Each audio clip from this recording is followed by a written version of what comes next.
Assalamualaikum warahmatullahi wabarakatuh. Perkenalkan nama saya Muhammad Salam Al-Fariji dengan NIM 24502191 048. Di sini saya akan mempresentasikan PowerPoint tentang mata kuliah farmakognosi, yaitu telah biosintesis dan distribusi glikosida serta lipid pada tanaman obat yang dimanfaatkan secara tradisional.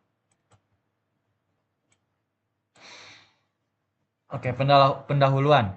Tanaman obat menempati posisi penting dalam pengkajian farmasi, biokimia tumbuhan, dan pemanfaatan bahan alam karena menyediakan sumber senyawa bioaktif yang telah lama digunakan dalam praktik pengobatan tradisional. Tanaman obat juga dipahami sebagai sistem hidup yang secara aktif membentuk metabolit melalui jalur enzimatik tertentu, lalu mengakumulasinya pada organ yang berada seperti daun, batang, akar, biji, buah, atau rimpang. Glikosida dan lipid merupakan dua kelompok metabolit yang penting karena berhubungan langsung dengan fungsi biologis tanaman serta nilai terapeutik bahan alam.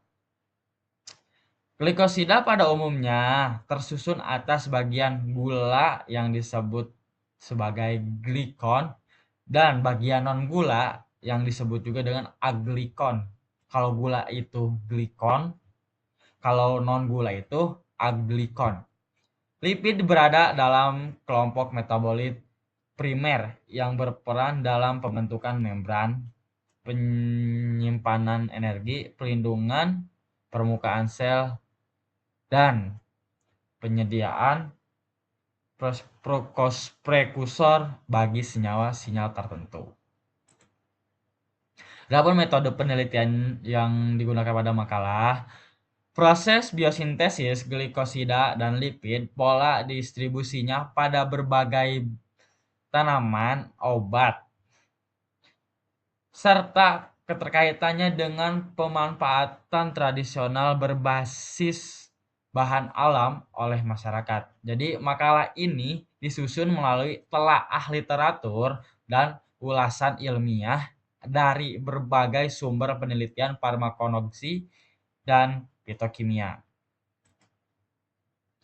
Tujuan penelitiannya yaitu mampu menjelaskan biosintesis glikosida dan pada tanaman obat, mampu menjelaskan biosintesis lipid pada tanaman obat, dan mampu menguraikan distribusi glikosida dan lipid pada tanaman obat. Dan yang terakhir adalah mampu menganalisis hubungan, kandungan, dan distribusi glikosida serta lipid dengan pemanfaatan tradisional tanaman obat. Pembahasan pertama yaitu mekanisme biosintesis glikosida.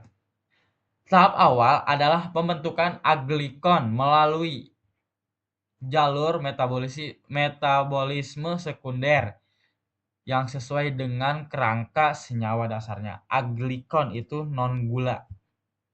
Setelah aglikon terbentuk, tanaman melakukan glikosilasi melalui kerja enzim glikosil transferase yang menempelkan gugus gula pada inti non-gula tersebut.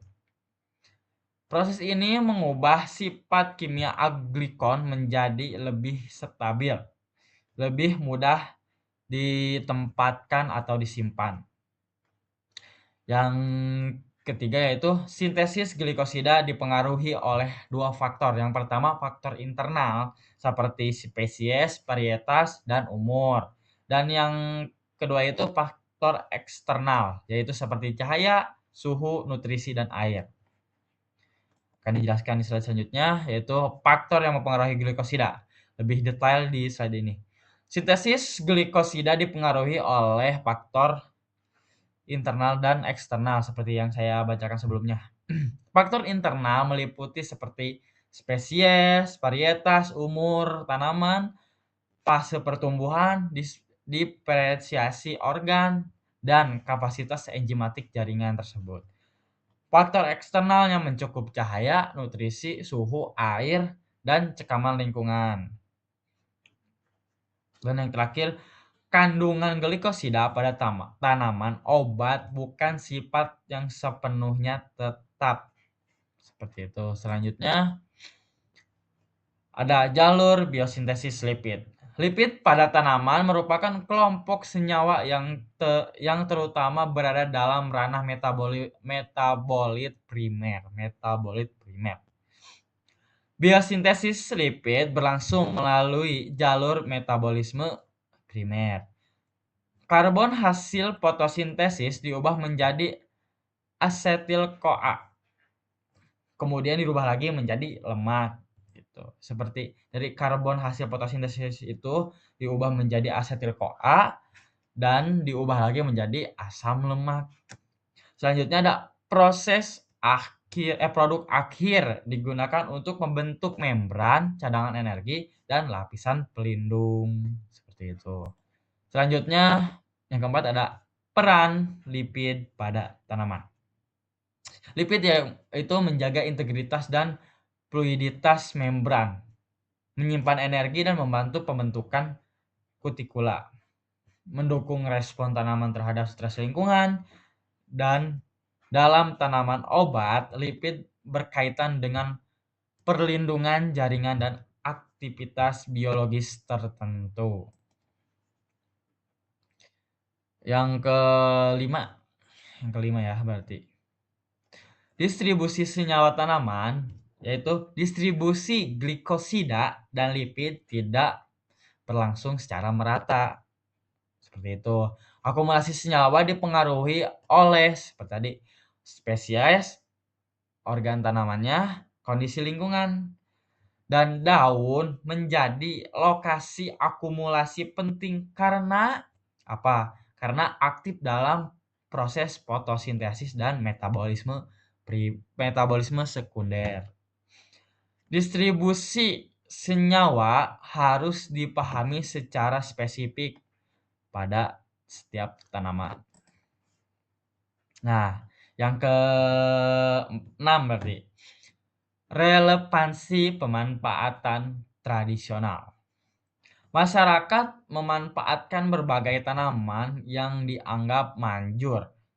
Jadi masyarakat, terutama pada masyarakat zaman dulu itu memanfaatkan tanaman-tanaman untuk pengobatan karena dianggap mampu, manjur, dan berkhasiat efektif juga dalam menyembuhkan suatu penyakit seperti itu. Glikosida yang lebih polar cenderung mudah terekstraksi dalam air karena bersifat polar. Lipid berperan dalam penggunaan topikal seperti baluran atau tumbukan. Pada praktik tradisional, merelevansikan hubungan antara distribusi senyawa dan cara pemanfaatannya seperti itu.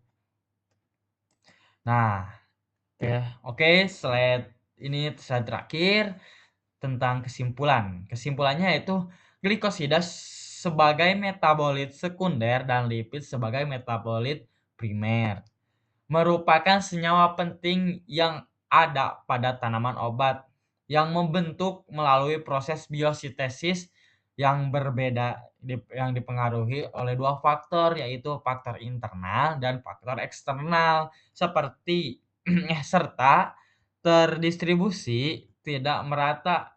Nah, jadi kedua itu tidak terdistribusi secara merata dan cenderung terakumulasi pada bagian tertentu. Contohnya daun karena lebih aktif melakukan fotosintesis seperti tadi yang dijelaskan pada slide, sehingga berperan dalam menentukan aktivitas biologis, khasiat dasar ilmiah, pemanfaatan tanaman secara tradisional oleh masyarakat. Seperti itu.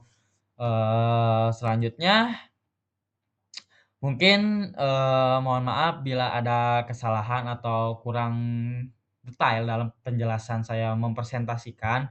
Mohon maaf karena saya masih dalam proses pembelajaran di program studi S1 farmasi ini. Wabillahi taufiq wal hidayah. Wassalamualaikum warahmatullahi wabarakatuh.